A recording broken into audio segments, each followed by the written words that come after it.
আজকে থেকে traffic police সহ অন্যান্য পুলিশ সদস্যরা তাদের কর্তব্যে ফিরেছে। এটি আমাদের কাছে খুবই প্রত্যাশিত ছিল, কেননা পুলিশের যে অভাব বা পুলিশের যে প্রয়োজনীয়তাটা এটি অন্য কোনো বাহিনী দ্বারা রিপ্লেস করা সম্ভব না। তো মানুষের মধ্যে সেই আস্থার জায়গাটা আবার ফিরে আসবে এবং পুলিশ আমাদের নাটোর জেলায় শান্তি শৃঙ্খলা পরিস্থিতি এবং আইন শৃঙ্খলা পরিস্থিতি স্বাভাবিককরণে ভূমিকা রাখবে এবং আমরা সাধারণ মানুষ তাদেরকে সহযোগিতা করব।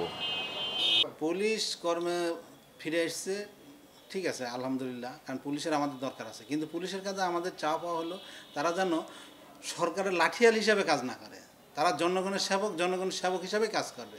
বহির্বিশ্বে পুলিশ একটা সম্মানের একটা পদ, অথচ আমার দেশে পুলিশকে সাধারণ মানুষ ঘৃণার চোখে দেখে, কারণ তারা যখনই সরকার ক্ষমতা আসে তখনই সরকারের ওরা লাঠিয়াল হয়ে যায়। তাই আমাদের পুলিশের কাছে এটাই চাওয়া পাওয়া, তারা জনগণের সেবক হিসাবে কাজ করবে, কোনো সরকারের লাঠিয়াল হিসাবে না। আমরা আতঙ্কে ছিলাম, এখন পুলিশ মাঠে আসছে, আশা করি আমরা আতঙ্কে থাকবো না। আমরা চাই পুলিশ আসুক, আমাদের সাহায্য করুক, এই আর কি।